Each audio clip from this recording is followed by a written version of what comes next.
Am I being shown in the bottom right with a little face? What is that? Is my image being shown in the bottom right with a little face? Yeah, I can. Let me pull that out for now.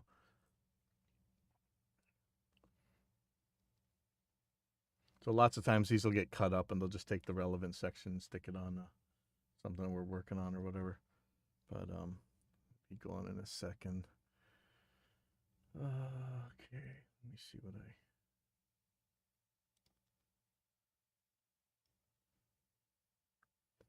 People know I'm going.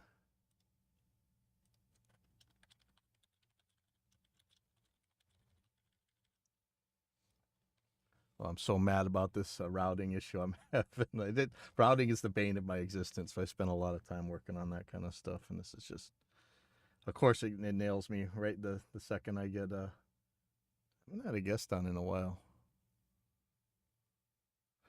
All right, so I'm just gonna let this go for a second, make sure it's going.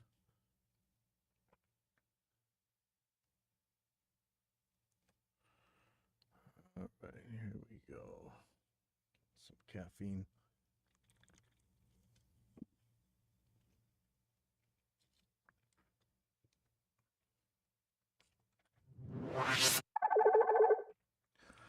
All right, welcome to Evidence Based Audio. And this is number 202.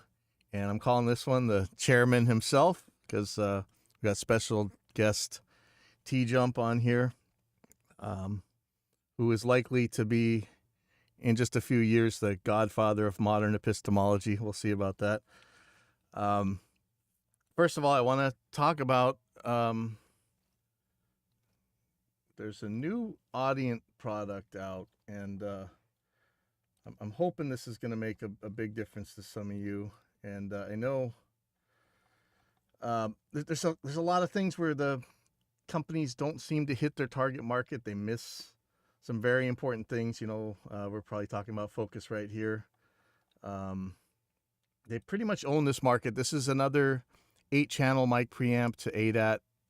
In this case, it's got both A to D and D to A. So this is both ways. So if you remember, we had so much trouble with so many of these 8-channel devices where syncing them was hard. If you just had one of them, it was fine, but you would see in the advertisement where they had like 3 or 4 of them. And if you really had that many, you wouldn't really be able to sync them unless you're using some archaic stuff. Like I got a word clock in the other room from 1999, hoping it doesn't blow up just to distribute this word clock crap.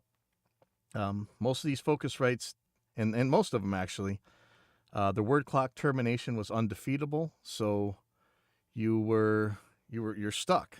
You had to find some way of distributing this stuff, and it was just a nightmare. So in this case, this new device from Audient, it's got switchable word clock. Or because it's got A to D and D to A, you can sync it from ADAT, which is pretty reliable. I mean, I'd actually rather do that than word clock. I trust it. Think how many devices we've had like that. They don't have the silly compressors. You're not stuck with it. It has some sort of smart gain or something. I'm sure you can turn that crap right off and just run it. It's just supposed to be paired with one of their newer interfaces. There's like a 16-channel version of this thing that's probably got Vesicon drivers in it, so I don't know. I mean, I'm sure it's great, but I'm just going to stick with the RME stuff. But allegedly, if this isn't vaporware, it's going to go for about $500. Should be allegedly shipping in February. And like I say, it's word clock in only, but the word clock is defeatable. So you could go and use some T connectors and finally have some competition for what you've been having to buy so far. And if you go on pipelineaudio.net, there's a comparison of like every one of these 8-channel to ADAT things on the market. And I'll be adding this in if it turns out not to be vaporware. But this is extremely good news. This is a company actually listening to what their target market is, and let's hope that it shows up. I'm in Google. Everybody's saying someplace lists around $499. We'll see. But again, chip shortage and all. Who knows if this thing's actually even going to exist? But now, after all that babbling, let me get back to got this right. Sorry. All right, I'm going to bring on TJump himself. You guys may know him from all the debate shows. He's got the clamshell chair of death that everybody's terrified of, and he's skewers many an opponent from sitting there. And can you tell us just a little bit about you, Tom? You're not really in the music side of things, but you're definitely in the expert side of things. I'm TJump. I sell bathtubs on YouTube, and very, very good at it. I'm a professional bathtub salesman. Biggest job ever. Also do occasional debates once in a while, but mostly bathtubs. All right, and you do some gaming content too, right? Yes, occasionally. Used to, at least. Yeah, a lot of our guys do sound for games, whether or not they're doing the mixing, scoring, or if you've ever seen it, I don't know how you would like, but if you ever seen the way people create sound effects, like grown men playing in a sandbox with a bunch of toys and stuff, it's absolutely awesome. Yeah, I've seen the We got a sound lot of design for these guys. movies. Those are pretty Oh, yeah. good. It's one of the most amazing things to see. Okay, so what I wanted to talk to you a little bit about, I don't know how much of this nonsense you know, but you know, for me, I was raised in the religion of pro audio. Like the second I was able to get into the recording studios and stuff, and it really is a religion. They believe in some crazy stuff, and I believed it, and I pushed it, and I forced it on people. And when people wanted to buy something, I told them, no, you have to buy this $5,000 mic preamp or whatever. There's a lot of tenets in this, like nothing made after a certain date is any good. And the originals can't be recreated because there's some unobtainium that you can't get anymore to build it out of. The alleged properties of these things and the specs in their gear are never actually published. It's just a giant god of the gap. So like it's the second you can make something that's exactly the same, they say, oh, but it doesn't have this, and they use these weasel words like euphonia and warmth and brittleness, and like it's crazy. You'll see the same words used to describe completely different things. But then again, there's these super high-end vendors that somehow, even though it's unobtainium, they make these devices that are just as good as these old things, and they create that magical whatever. But again, they don't publish any data or specs. And there's also the guitar tone wood thing for electric guitars, or putting a certain name brand on a guitar instantly makes it objectively superior to any other guitar. But anytime you ask for, okay, what are you measuring that in? Is it is stability, or what are you even talking about? They can never say it, and it just. But people are so terrified. Like I'll tell you, did an album with one of Bon Jovi's producers way back in the day, and he had to have this one certain reverb because it was used on a hit that he had done before, and it was such a piece of junk. Nobody ever wanted it before, so most people just threw it away when new reverbs came out. So this is like the early days of eBay. We had to find one, and it cost him $12,000 for this thing that you couldn't have gotten $50 for at the time. Everybody was throwing them away, but you had to have it, and that's when you have that belief. You have that belief, and there's no way around it. There's magical power cables, like it doesn't matter the 30 miles of wires that this thing had to travel from the power station to your studio. It's that last 3 feet that's got to have this magical power cord that costs $500 or whatever. Again, no actual specs or data. And then, of course, there's magical speaker cables, which, again, there's no actual specs or data with this. And in this case, back when the JREF was still a thing, the James Randi Educational Foundation, they were going to do one with the pair audio, which is like $60,000 for this cable. And the way they were going to set up the test, any idiot can make a cable that's going to make the sound worse. Like just cut one end of it, for instance, or throw a diode in there to clip it. And the thing that Pear was saying is we'll be able to tell the difference between our cables and whatever you use. And I was like, no, okay.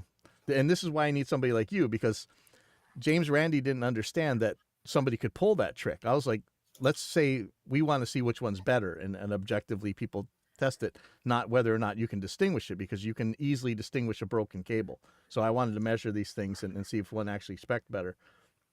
And that's the kind of thinking, like, and I miss it a lot. So we also have magical mic preamps, which are probably the biggest bane of existence of this whole thing. And it's just constantly like, this mic preamp has this character and this one has this character. They all sound the freaking same.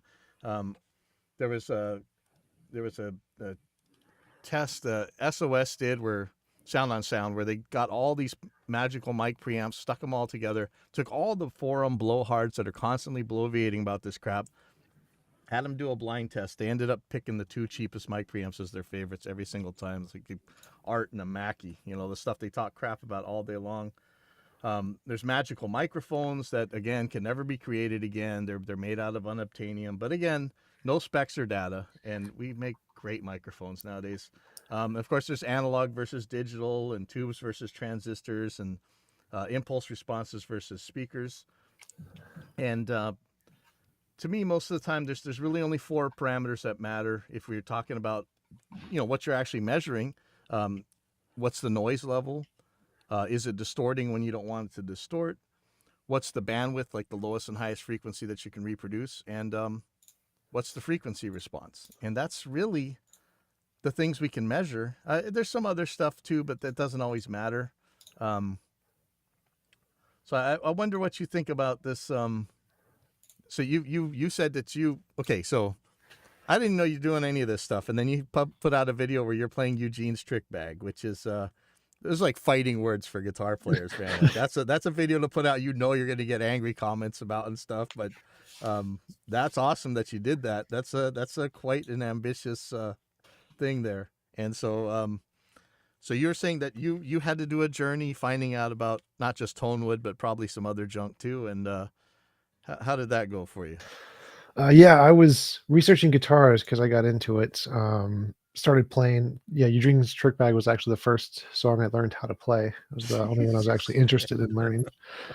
And I was looking at guitars. Went to a guitar shop, started playing all the different guitars, tried to figure out if there was any difference between the really cheap ones and the really expensive ones. Started to research and play with parts and see if I could make it sound better. And ultimately, it sounded like the $120 guitar and the $2,000 guitar sounded the exact same, and I couldn't tell the difference. So I was like, well, why would I going to waste the money on this really expensive guitar when I can just buy a cheap one? Sounds just as good. And so I bought like a $150 Ibanez, and it's sounds just as good or better than the friends who I play with who have really expensive guitars. And so it's like there's just no point. It's all just hype for the most part. The only parts that really matter are the the like amplifier. That's the biggest part. Amplifier makes most difference. And I got a digital amp, which people don't like for some reason, and they're the best kind for objectively. And that's pretty much the most important part. Any guitar you have, if you have the right amp, you can make it sound like any other guitar. Yeah, Glenn Fricker, I don't know if you've been watching him, but he's done a lot of videos where he's really showing that for the most part, especially for the stuff we're doing, like the distorted stuff, it's going to be the speaker as the final EQ that makes so much difference. He's been doing lately. He's been doing videos on pickups where people can't even tell certain pickups apart, which is kind of trippy. I thought there was more pickup. Back when I was in the religion of pro audio, I really believed that, for instance, maple fretboards were much brighter than rosewood fretboards and things like that. And so I would always record with lots of different types of pickups. And I can tell, like on an EMG, that there's a little bit more compression than on some other passive pickups. But listening to the sound of somebody else playing them, they sound so close. It's blowing my mind. I got Oh, hey, David. David actually is a follower of your channel too, I think. He's saying your audio is louder than mine. How's that now, David? Did I turn it up correctly? So yeah, Glenn's been doing a lot of videos on pickups lately. He did one on tubes where he just took a bunch of tubes and kept swapping them, and nobody could tell the difference. And man, they really fried him for that one. But I always say that with the electric guitar, the pickup, it's a motor, right? It's just like the alternator on your car. You're sticking a bunch of you're running something through a magnetic field and it's turning into electricity. And if you took the metal hood off your car and just put a wood hood on there, it's not going to make any difference to how much power the thing's putting out. Yep. And we constantly have this debate, and even Paul Reed Smith, he tried to prove tone wood by taking a piece of wood and hitting it with the stick. And I'm like, well, yeah, you could make a xylophone that way, but how are you gonna, you know, even if it was true, like the species, I can have a really hard piece of maple or a soft one or a wet Oh, one or a that's another dry thing. one. There's a new kind of artificial fretboard. It's like plastic, but it feels like wood, and my Ibanez has it, and it's phenomenal. But Oh, there's some really big stigma against using it because it's black like ebony, so it imitates ebony, ah. and it's very, very cheap, very inexpensive, but most people hate it and never use it. And so I got that just because of how amazing it is, and everyone hates it in the industry because it's not the standard.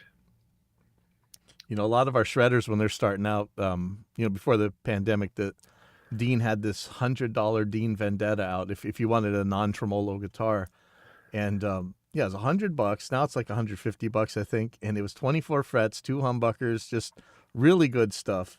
And it's just amazing how good those guitars are for $100 or for any price. I mean, there's a lot of this stuff you don't get more when you pay more money for. Like, you can buy this like $12,000 Fender Custom Shop Strat, and it's still like a 21 fret guitar or whatever with that crappy block heel and craptastic tuners, a piece of crap tremolo, and some single coils.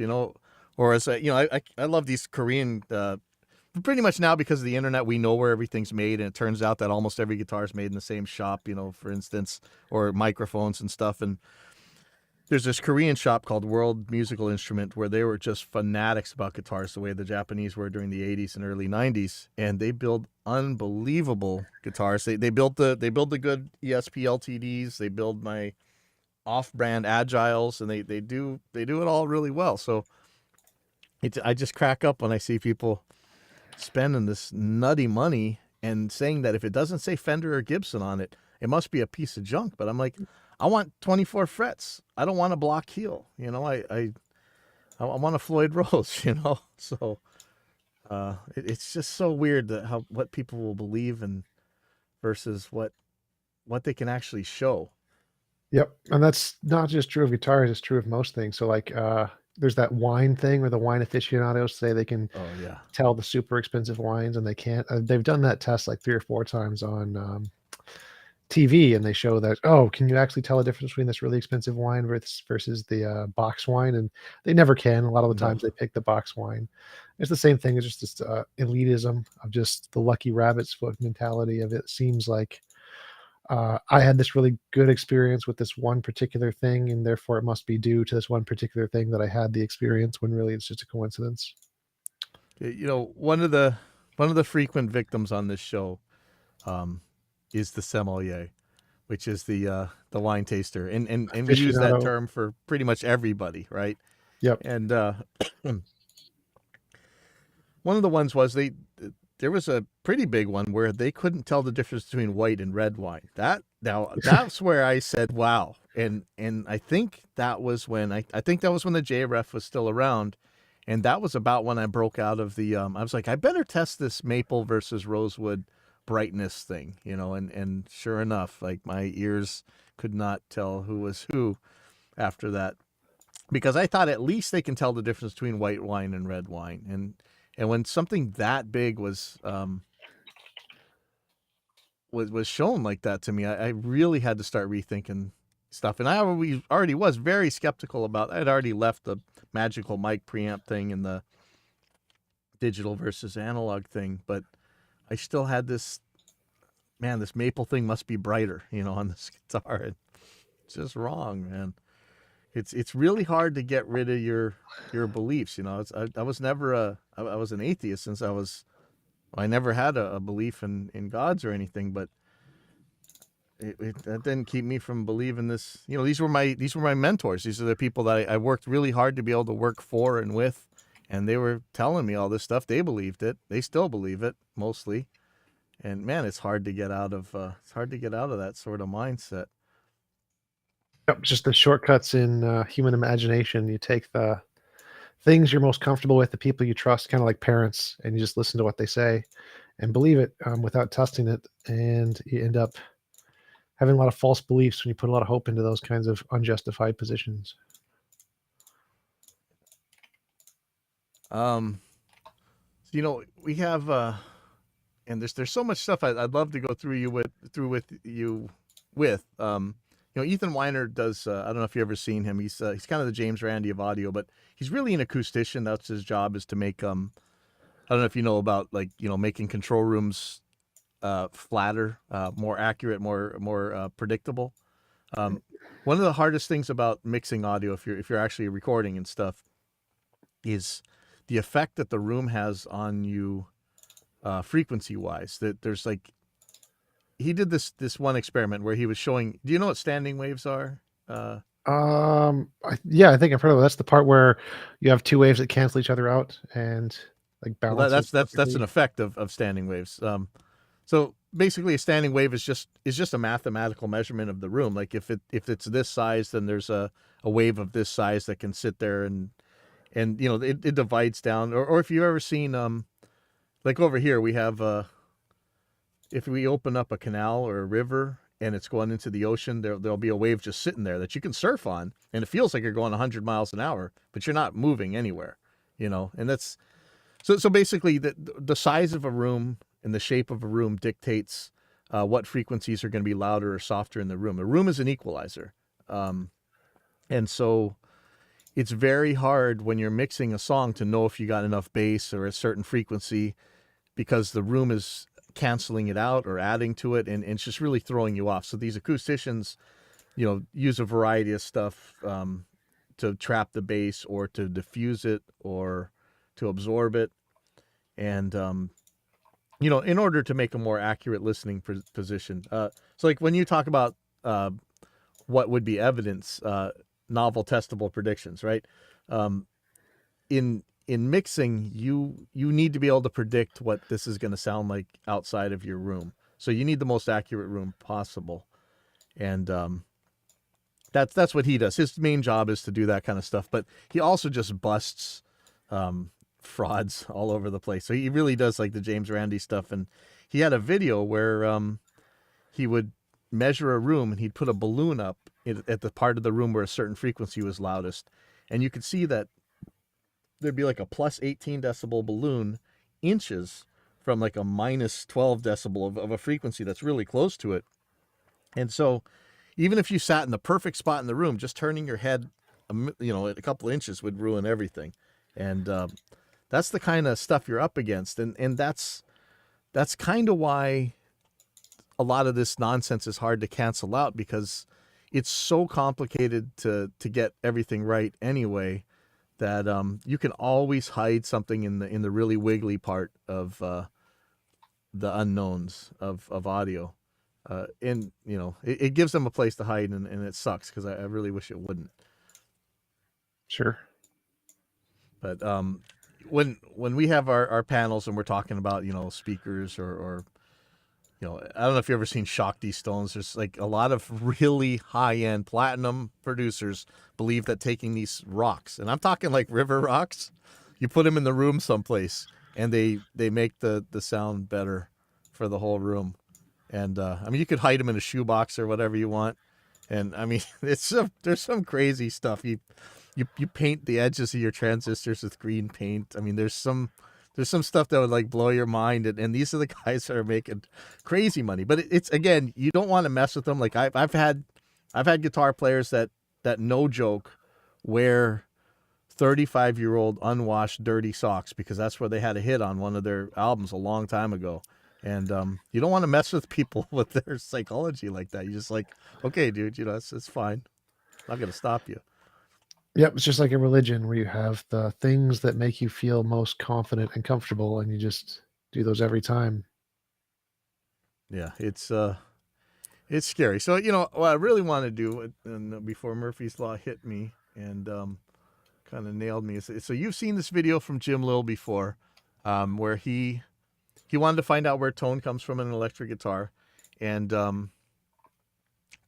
don't know if you watch his other videos. This guy is never mind that he's a, I don't play country stuff, but I wish I could play the stuff he plays. He does some crazy chicken picking stuff, you know.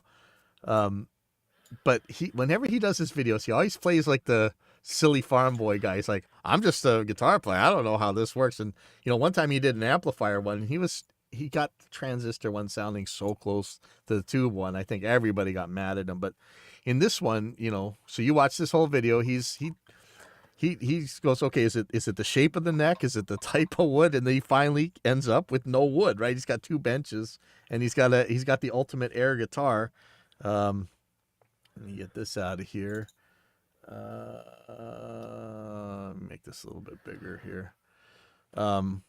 So he's talking about, what's he doing here? So he goes through like the tuners. He goes through the shape of the neck. Okay, this is the part I really wanted to show here. Let's see. Where is it? It's right. So I'm going to play this. This might echo on you for a second, but just let me play this one little part here. What 5 factors in an electric guitar make the most difference in the amplified sound? Here's how they responded. Okay, so he asked 3 big-time guitar manufacturers, luthiers, or techs, or somebody. Actually, I do know guitar techs that would say this. What 5 factors in electric guitars make the most difference in the amplified sound? And the funny thing is, okay, first of all, they're not the same, right? But so number 1 here, and I swear this could be Paul Reed Smith, the body wood as a big contributor to the general character of the sound. Number 2 is the neck wood.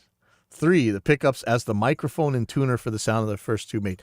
Now, I don't know how much you know about this stuff, but to me, this is a common myth. Pickups are not microphones. Pickups are motors. They take mechanical energy and convert it to electrical energy. They're not.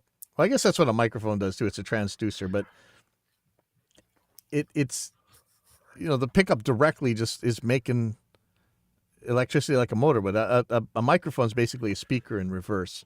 You're taking air pressure and turning it into electricity, whereas the pickup is actually metal cutting across a magnetic field, turning this stuff into electricity.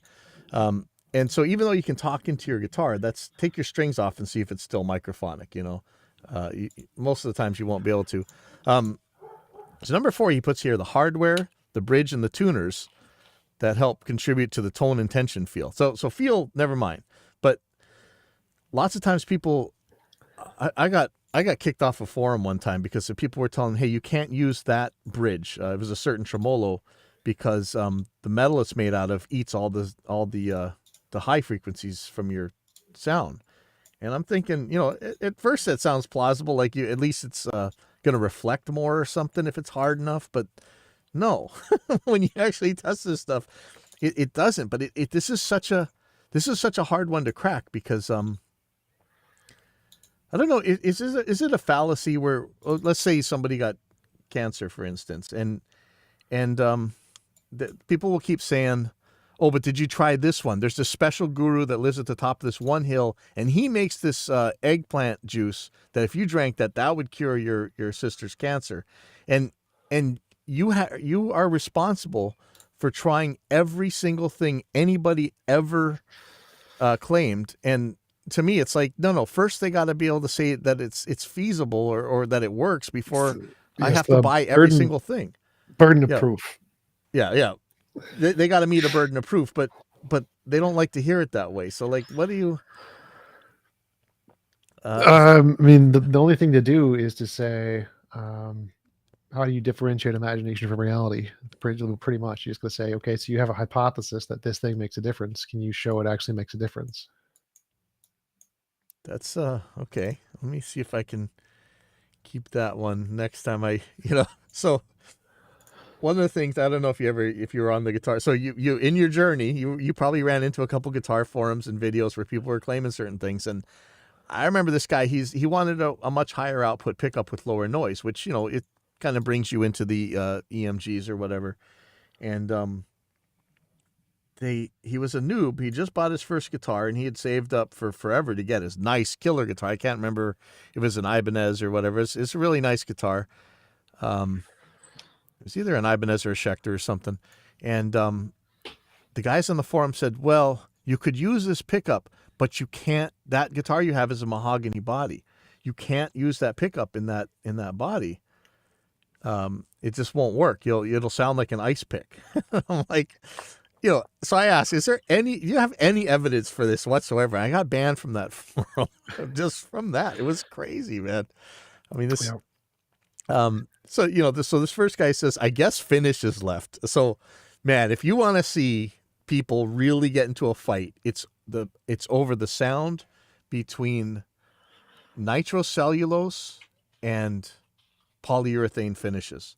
Now that, when it comes to an electric guitar, I don't care what amp you play, what speakers, what pickups, nothing. Nitro versus poly is the absolute determiner of tone, And none of these guys will ever put a single test that says this or that. Ethan Weiner was notorious for taking coat hangers and using them as speaker wires to prove that they sounded just as good as whatever $1 billion speaker wire, or go to Home Depot and buy lamp cord as long as it's big enough for what you're doing, and it sounds fine. So this is number 2 guy here. It says the number 1 factor in the tone, in the amplified sound. Remember, this is how he asked it, and this I really like that. And this is where I get it wrong. This is what you would ask too. Like, this is how guys like you get this right and guys like me get this wrong. He made sure that he says make the most difference in the amplified sound. He's making sure that we're talking about the whole thing going through the pickups and everything. So the wood's not going to matter because you're not micing it. So this guy says number 1 is the neck. Tone follows the neck more than anything. I mean, does it? I mean, if you don't have a neck, then you won't have tone. But in this one, he has the air guitar. The neck is actually made out of air, and it's still got tone. Number 2 is body wood. Ash versus alder. Number 3 is the weight of the body. Now, have you seen one of these guys that poured guitars out of concrete? Yep. And supposedly, there's a way to make that sustain like longer than a normal guitar, but I think Jim Lill actually tested that, and it didn't really turn out that much. I think Ethan Weiner was saying that if you had a really dense body, it might sustain longer, but maybe not. The bridge saddles. Okay, so you could have soft saddles, which like they make these things called string savers. I forget who makes them, but they're soft. And so if anything was going to damp your sound, these saddles would do it, right?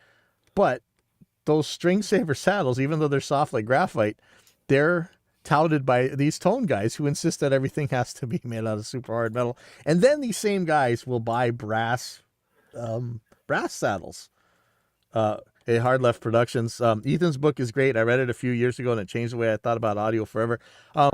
I think you guys said I'm going to buy a copy of Ethan's book, The Audio Expert, and give it to Tom because Tom likes to read, I think. So I hate reading. I'm dyslexic. I hate reading. Okay, so maybe we can torture Tom with that one.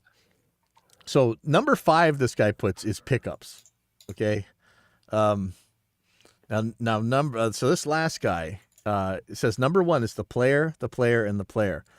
And Glenn Fricker did a video where he was showing, they're talking about is the tone in the hands or not. And he kind of showed that for the most part, it really wasn't. You could kind of get the same sound by all these different guys. But I remember one time, okay, so this is like when you hear if you ever hear this from your doctor, in my experience, that's like usually the 3 most dangerous words a doctor can say. But in my experience, I had an Ibanez, a scalloped Ibanez RG570 back in the day, and I had EMGs in it, and we were doing a Dawkins album, and here's George Lynch, and he's like, I played scallops before, let me try yours, and he really wanted to play a scallop guitar, and he picks it up, and it sounds like a single coil. Like it sounded like him. And so, I know there's part of the thing in the hands, but then again, that was a much lower gain tone setting, but I tripped out that this humbucker EMG sounded so much like a single coil. And the Audio Expert. So this guy says the player. And I guess you could argue about that one. Number 2, the guitar's pickups and other electronics. So there we go. Number 3, the guitar's hardware. I don't know. The construction of the guitar, chambering of the body, and the guitar's scale length are examples. So behind me I have 25-inch scale length, 29-inch scale length, 27-inch scale length. I think that's it for these ones. And I could never really tell the difference between the scale length, but I think that could have an effect, right? Because you're moving the standing waves of the string. You're moving the harmonics apart or closer together, and maybe that's why they say Les Pauls sound fat and Strats sound thin. I don't know, but the chambering of the guitar doesn't seem to make any difference. Semi-hollow body actually doesn't seem to make any difference. Neck through versus, remember everybody used to talk about neck through versus bolt on was going to make some huge difference in sustain, and that didn't seem to be. And then so he puts on number 5, the wood, the materials that the guitar is built from.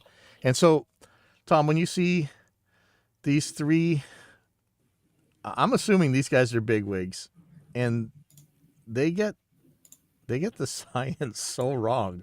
Like they worked in this industry their whole life, and they never really tested this stuff for themselves. Like how, what if you think about another field that does this kind of thing, like if you drill for oil and you need to be able to know how hard the rock's going to be that your drill's going through. I've seen creationists that are actual oil experts, so your job could be to dig up old stuff and yet still think the earth is 6,000 years old. Like what? I don't even understand how it's not even cognitive dissonance in this case. This is like straight refusal to actually test what they're claiming to know. I think it's an anecdotal fallacy. It's using personal experience to come to sweeping conclusions about something that's true universally. So it's the same thing as like when somebody would pray over someone and have their cancer healed. I think you mentioned that before. And they said, oh, well, then it must be attributed to the prayer. Like, no, it's just a coincidence that those things happen to coincide. And those things happened in music, in football, in all kinds of wine or whatever. And so they attribute the positive experience to whatever preceded it. It's post hoc ergo propter hoc fallacy.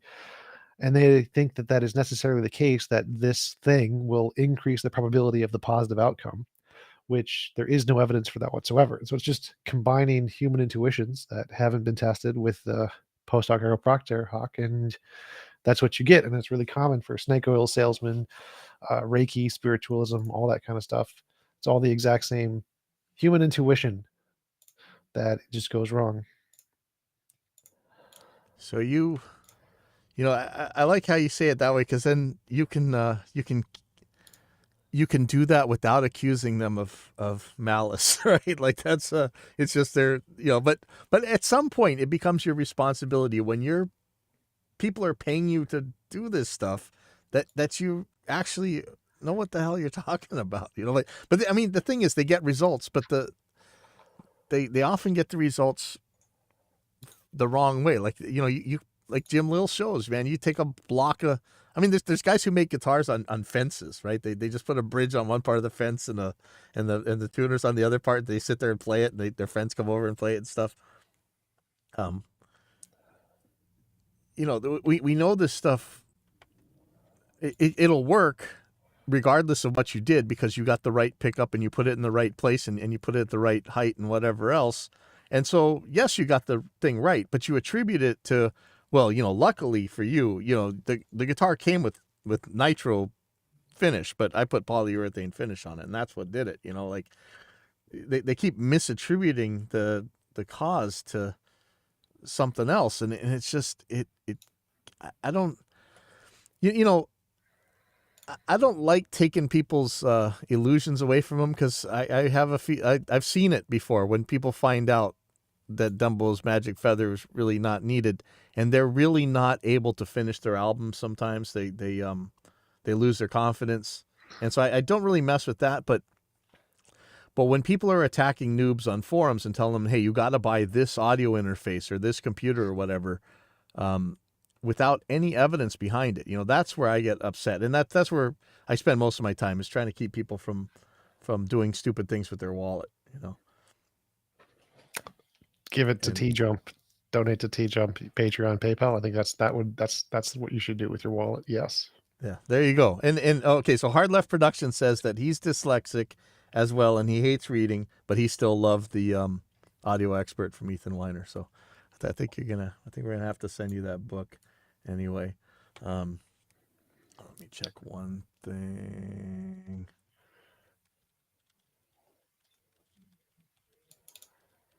Okay, and so I was gonna go through this this video, but I don't think we really need to. One of the things that he did that really, and I tell people this all the time. So I have where are they? There's little cards that you can buy off Amazon that have like it's really easy to check pickup height and string height and stuff with, and just getting your pickup height the same when you're comparing two different guitars and making sure they're in the same place. It's amazing what a difference that'll make. Like what which guitar did you get? You got an Ibanez what? Like a GRG or something?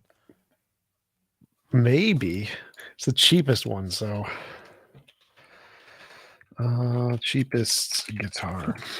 Because yeah, the Geos are like the cheapy Ibanez's, but they're pretty damn good. That's it. I got one of the Geos. That's it. Okay, well, see, okay, some of them are made by World, I think, and regardless, those are still shredder guitars, man. They're killer. Yeah, that's the one I'm playing. The Eugene's Bag of Tricks on is a Geo. Oh, cool. And yeah, so you know, like I mean, it works. It you plug it in, it makes a sound, right? It does what it's supposed to do. The neck is actually kick ass for shredding. Like it's a real flattish, nice radius, good frets on that thing. For sure. They may not be as polished or as straight as if you paid a lot more money, but I've seen crappy fretwork from some pretty expensive guitars before. Okay, so yeah, Hard Left Productions. I have a Geo 2. I've had it for 15 years. The neck is rock solid. So, lately I've been, as I get older, I'm not liking holding neck through body guitars just because the insane weight of them anymore. And so I wanted to get a bolt on, and I saw that there was a Geo on Amazon for like 200 something bucks, 24 frets, 2 humbuckers.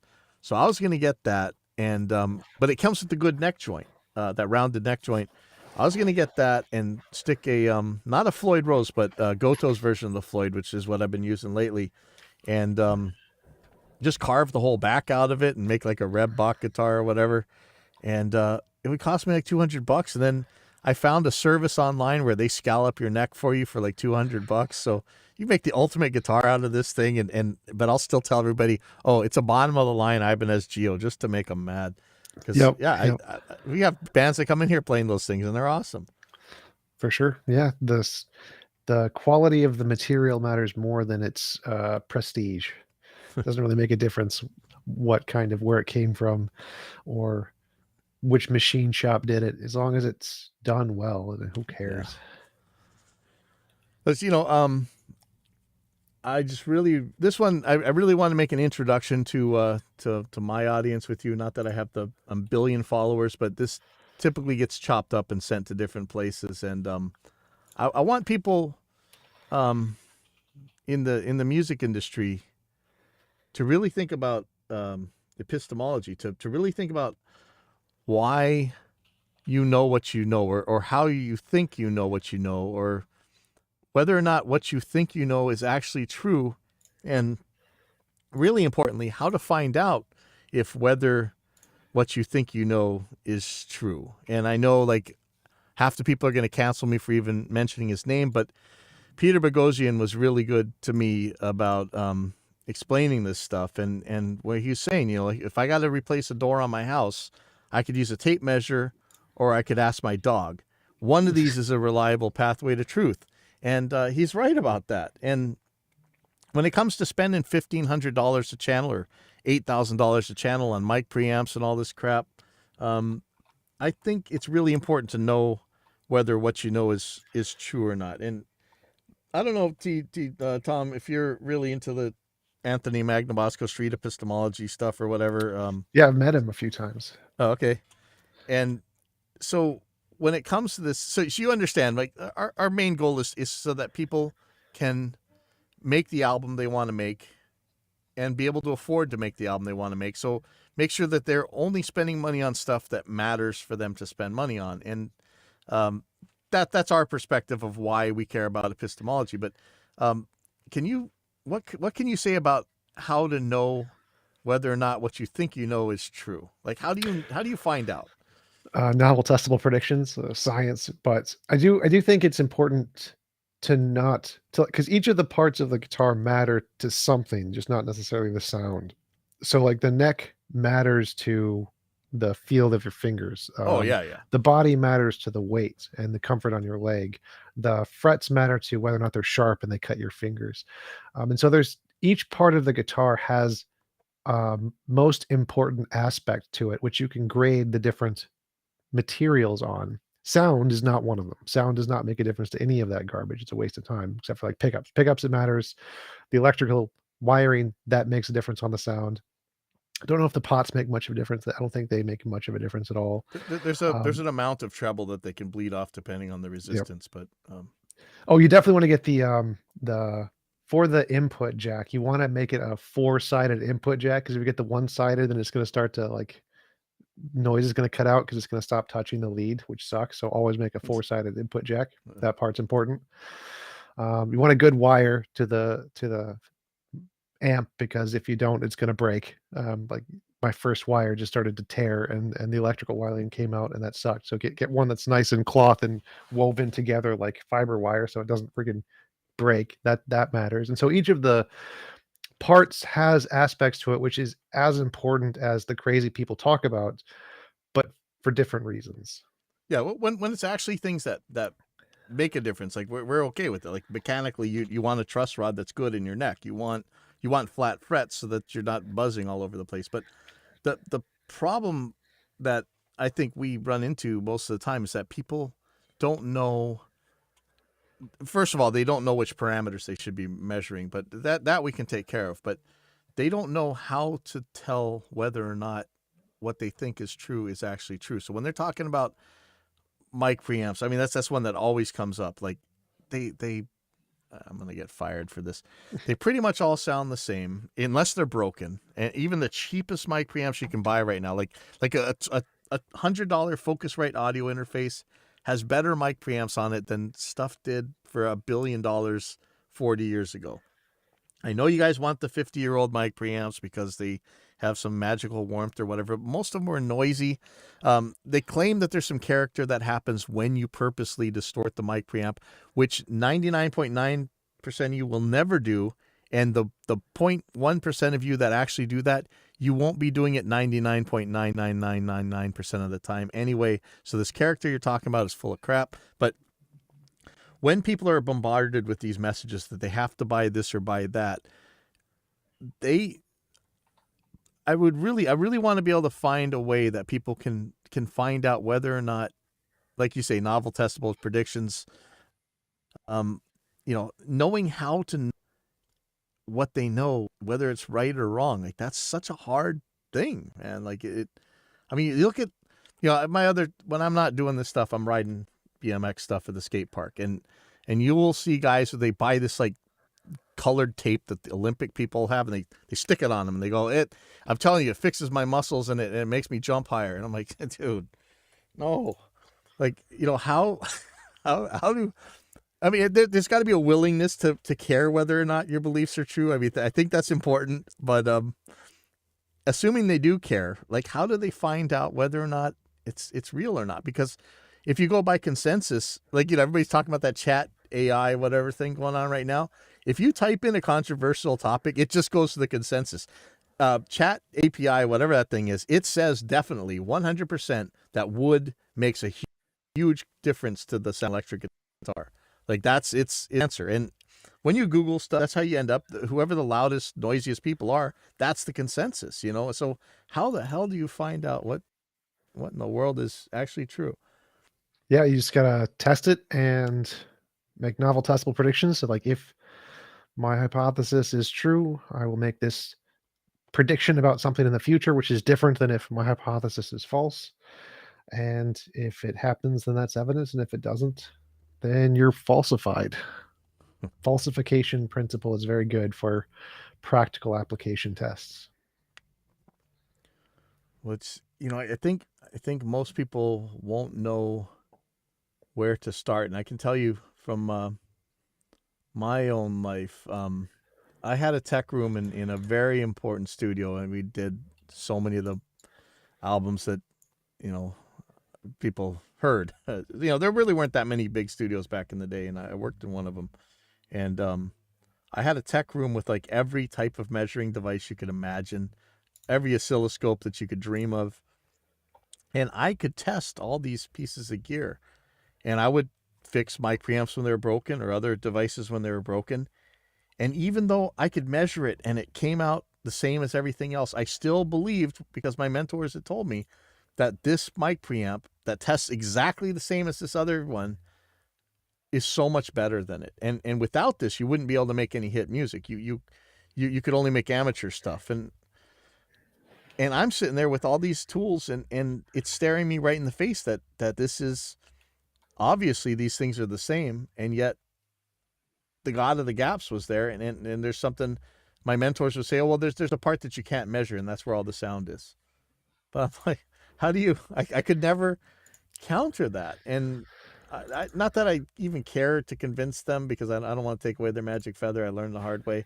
But for me, or for noobs when they're just getting into it, instead of blowing all their money on dumb crap, um, you know, if somebody like me who had all that still was just stuck in that belief system, like how the hell do people get out of it when every expert that's out there is telling them exactly the opposite? It's hard. Yeah, it's tough.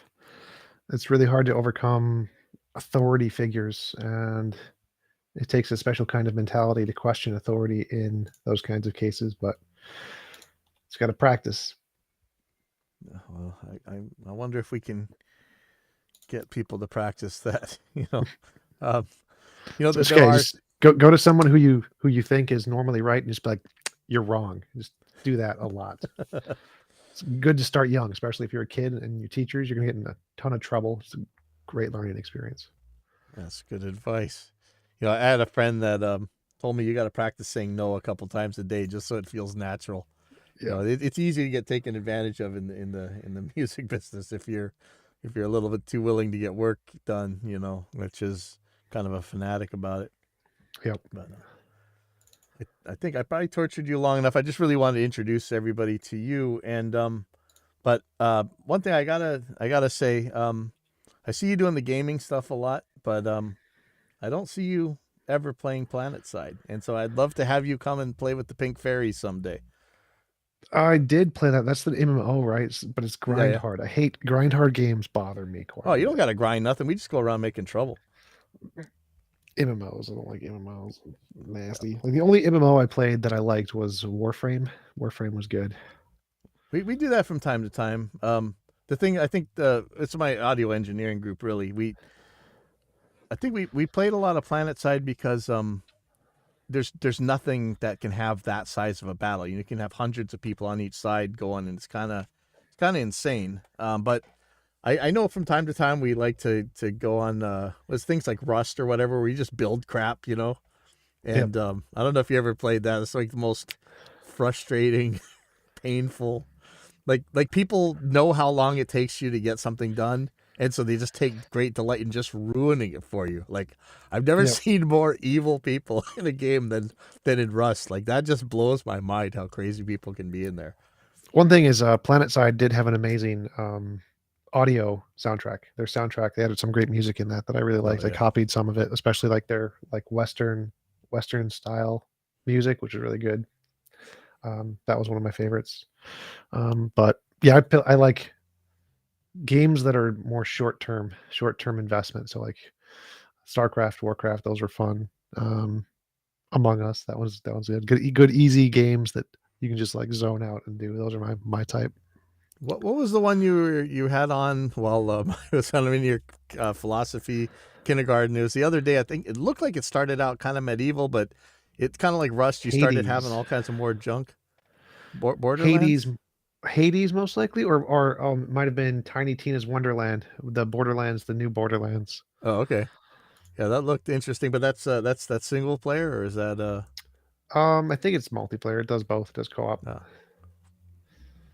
But yeah, PS5 is what I play because I don't want to install anything on my computer because I'm lazy. So you had to play PlanetSide on a console? No, back then that was a long time ago, Oh, okay. but I don't like MMOs. Look, Well, I'll tell you what. Next time we're on, and we're all on, I'll try and invite you onto a game. sure. But a lot of And if times you they know just any, like doing the puzzle stuff, like yeah. Sudoku or whatever. Oh yeah, yeah, Sudoku. Yes, Yeah. that's great. But yeah, if you know of any cool events going on, please invite me. I'm down to try stuff. Always concerts, parties, whatever, anything cool. Yeah, there's usually we don't just do the of course audio engineering guys. You don't just do the games. You're always like mixing contests or bounties and just whatever. It's usually like or lots of times it's actually trying to find broken parts or exploits inside games. We do that a lot because a lot of our guys are into modeling, physical modeling and stuff, and so I used to be a video game tester for Activision, so I used to do that yeah, for 8 same. hours a day. Oh, Yeah, man. So that's the guys you call up to really test your junk out after the testers have gone through it and seeing if you can't ruin something for somebody else. Like one of our guys early on with Rust found out that how much trouble triangles can make to the rendering engine, and he got mad at guys on the server, so he built some giant pyramid with 5 billion triangles stuck together, and these guys had spent a week putting their junk together, and now they couldn't even move like more than a frame a minute because of taking the rendering time on this thing. Just stupid crap like that. We pull that kind of stuff from time to time. yeah. So yeah, I was big into the menu file, so I'd copy the save file in different ways, and I'd get it to overwrite itself, which would cause a fatal error and crash the game every time. That was my thing. all right. So we know who to invite for shenanigans next time. So that's good. Yeah, I guess that's all I really got to get for today. And thanks a ton for coming on. How do people get a hold of you and send you money? Pornhub.com/TJump. I mean, YouTube too. I do youtube.com/TJump, but Pornhub's better. Do the Pornhub one. And if you guys watch Modern Day Debates, you've probably seen a bunch of TJump stuff on there. He usually teams up with Godless Girl. He seems to really get along with well. Yeah. Who Probably my future girlfriend. Ask yourself. Danny. Danny Phil talk. There's an older debate with you and Danny, right? Like Danny said he was a duelist. Was that? I think that was. I think he's a potato. He's mostly a potato. But he's on TikTok nowadays, and he's constantly in like knockdown drag out debates on TikTok lately. It's hilarious. But I didn't understand. What is his TikTok? Is he Phil Talk on? I think so. Yeah, I think it's Phil Talk. And yeah, it's pretty good. Like that's not him. It's a different caliber of people on that stuff. Yep. I have been trying to figure out a way to build my TikTok and other social media and stuff. I need more connections in those realms. I need to grow more. Well, my problem scheduler guy. I need another scheduler guy too. Oh, there's a few that watch this actually, but my thing with TikTok is unless they give you a stream key, it is so hard to deal with it from the computer.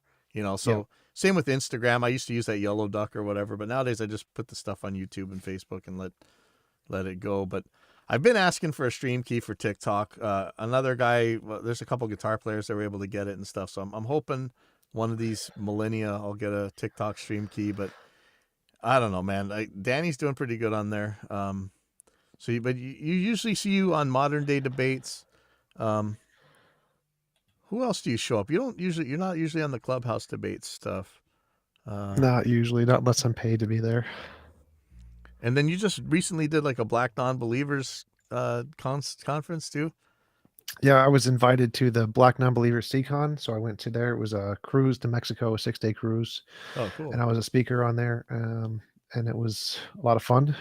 Really good experience. Really appreciated the people. Great thing. It actually got some bad press recently. Mandisa Thomas, the president, had something happen. I don't know what it was. I didn't see anything. Nothing bad happened with me. But she apparently handled a personal experience badly, and a bunch of the Black non-believer presidents or other other organizers walked out or something. So there's some bad press about that. It was posted on Only Sky Media. I've written an article for them. They're an atheist online blog post, as well as Hemet Meta. He posted it as well somewhere.